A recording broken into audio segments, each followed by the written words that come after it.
Assalamualaikum warahmatullahi wabarakatuh. Yang saya hormati Ketua Yayasan Pondok Pesantren Zainul Hasan Genggong, yakni Kiai Haji Mutawakil Allah SHMM, dan yang saya hormati Bapak Rektor Abdul Aziz Wahab MAG, dan yang saya hormati dosen pengampu kami Bapak Solihin MPDI.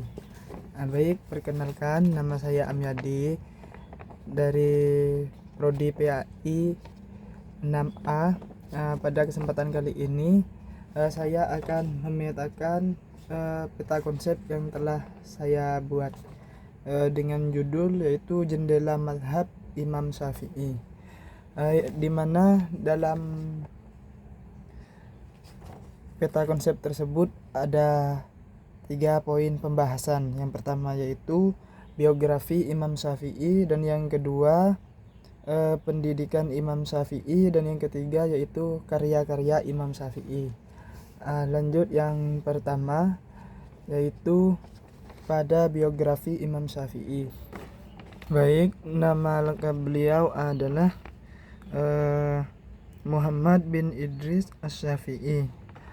Imam Syafi'i ini dilahirkan pada tahun 150 Hijriah atau 767 Masehi, bertepatan dengan tahun di mana Imam Abu Hanifah meninggal dunia.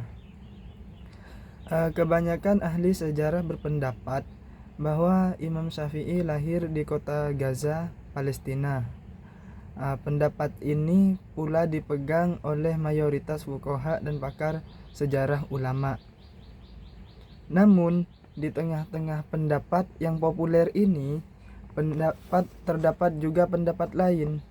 Sebagian ulama menyatakan bahwa Imam Syafi'i lahir di Asqalan, sebuah kota yang berjarak sekitar 3 farsakh dari kota Gaza. Bahkan ada yang berpendapat bahwa beliau lahir di Yaman. Meski demikian, mayoritas ulama berpegang kepada pendapat yang mengatakan bahwa sang imam lahir di Gaza. Dan yang kedua yaitu pendidikan Imam Syafi'i. Beliau semasa tinggal di kota Mekah, Imam Syafi'i menuntut ilmu dan berguru kepada para ulama yang ada di kota tersebut, itu di kota Mekah. Beliau mempunyai kemampuan yang luar biasa dalam menyerap pelajaran yang diberikan.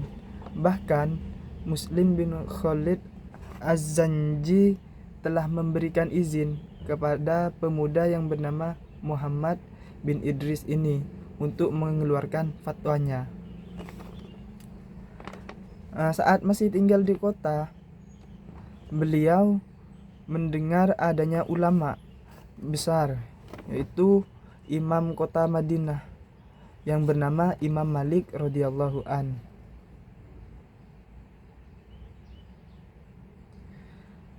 Imam Malik radhiyallahu an sedang berada di puncak kemasyhurannya, sehingga banyak sekali orang yang datang kepadanya. Beliau Imam Malik ini mencapai tingkat kepakaran dalam masalah ilmu agama, terutama dalam bidang hadis.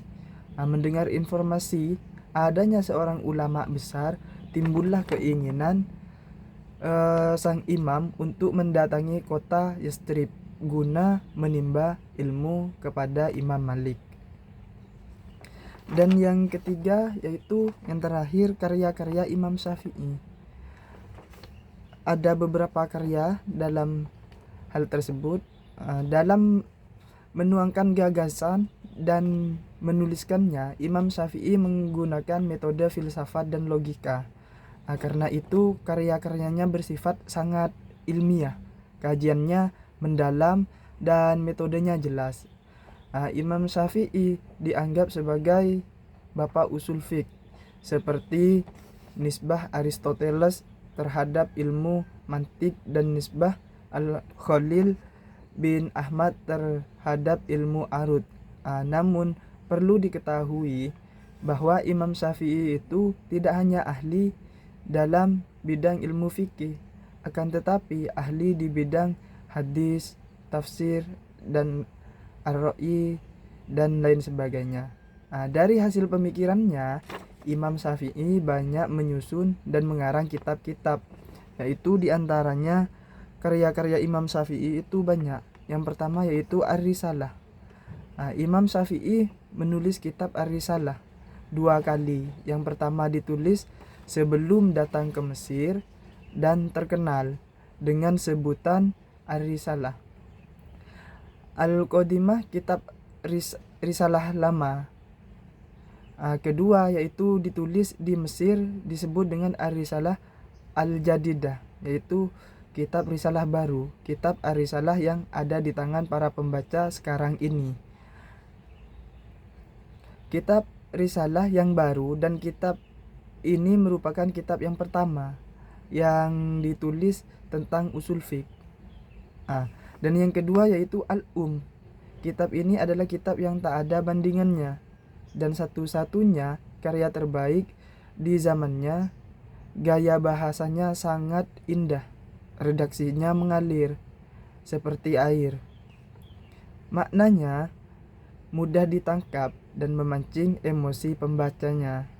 Kitab ini tidak hanya berisi daftar masalah-masalah, tetapi masalah itu dibarengi dengan solusi tepat yang dikuatkan dengan dalil-dalil nakliyah dan dalil akliyah. Dan di antara karya-karyanya yang lain yaitu masih banyak, seperti Al-Ikhtilaf Al-Hadis dan Ibtal Al-Istihsan dan Ahkam Al-Quran, Bayat Al-Farad dan lain sebagainya. Masih banyak yang belum saya sebutkan tentang karya-karya Imam Syafi'i. Namun hanya itu yang dapat kami sampaikan, kurang lebihnya kami mohon maaf yang sebesar-besarnya.